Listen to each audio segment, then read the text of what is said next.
গীবত কাকে বলে? জানলে শিউরে উঠবেন। আজকের হাদিস, গীবত পরনিন্দা শুধু মুখের পাপ নয়, আখিরাতের ধ্বংস। রাসূলুল্লাহ সাল্লাল্লাহু আলাইহি ওয়াসাল্লাম বললেন, তোমরা কি জানো গীবত কি? সাহাবীরা বললেন, আল্লাহ ও তার রাসূলই ভালো জানেন।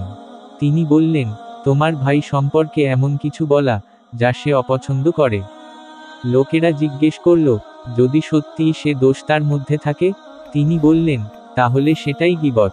আর যদি না থাকে, তাহলে তা অপবাদ। গীবত মানে কাউকে তার পেছনে অপমান করা, সত্য হলেও। আর যদি মিথ্যা হয়, তবে সেটা ভয়ানক অপবাদ। এই মুখ দিয়ে জিকির না করে, কারো দোষ বললে, আখিরাতে হবে সর্বনাশ।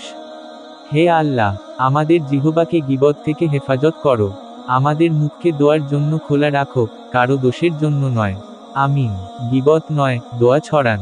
ভালো লাগলে শেয়ার করুন, যেন অন্যরাও সাবধান হয়।